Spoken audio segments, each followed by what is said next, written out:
Goeiemiddag en welkom by nog een van Marula Media se regstreekse gesprekke.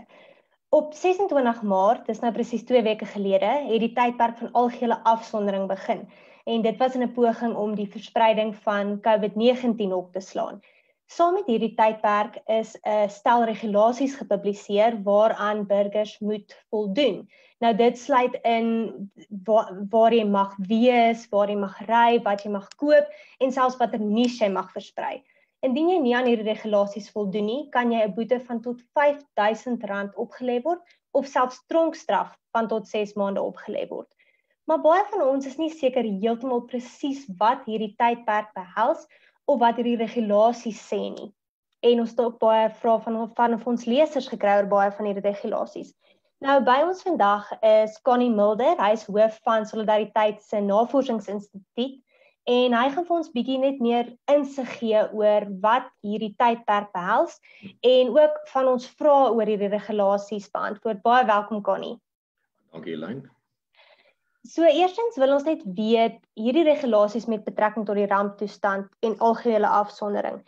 Is dit grondwetlik afdwingbaar want dit maak tog indring op sekere van ons regte, vryheid van spraak en vryheid van beweging. Wat sê jy hieroor? Elaine, nee, dit is. Hierdie regulasies word uitgevaardig onder die wet op rampbestuur basies.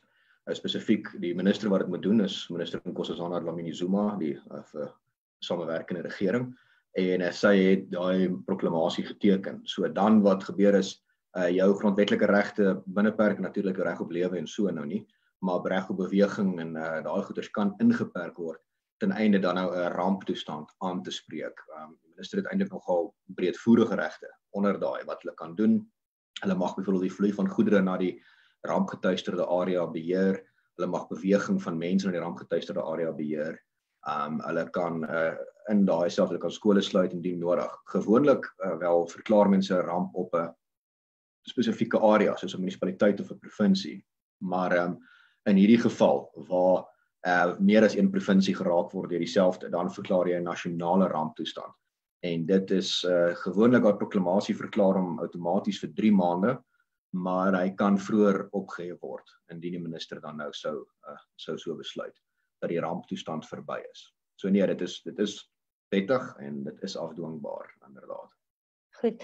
En het die regering die reg om in hierdie tyd enige wet deur te voer of hoe werk dit? Kan hulle dit ook onbepaald laat aangaan of hoe kan ons beheer uitoefen hier? Elaine, nie enige wet nie. Die regering se wette moet hier voldoen aan 'n paar vereistes, maar dit kom primêr neer op dit moet ten doel hê om burgers te beskerm, om eiendom te beskerm, om onrus te verhoed en om die ramptoestand aan te spreek. Dis nou volgens die wet.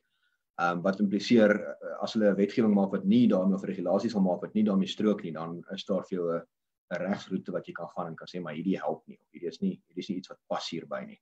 Ons dink nie hierdie gaan werk nie. So ook natuurlik die minister kan dit wel na 3 maande, maar sy kan dit dan maand vir maand uitstel indien die ramptoestand nog nie weg is nie. Maar dit is ook nie onbeperk nie. Impliserende as ons nou sit in 2024 en sy stel dit nog steeds uit, dan is daar verskeie, dan kan jy wel sê hierdie is nie redelik nie, die ramp is lankal afgeweer en dan kan jy die ramptoestand laat ophef. Nou dis anders as 'n noodtoestand, waar 'n noodtoestand word deur die parlement afgevaardig en dan na 21 dae word enige verlenging weer eens deur die parlement goedgekeur en daarna moet die parlement permanent die ramptoestand en noodtoestand se verlenging goedkeur.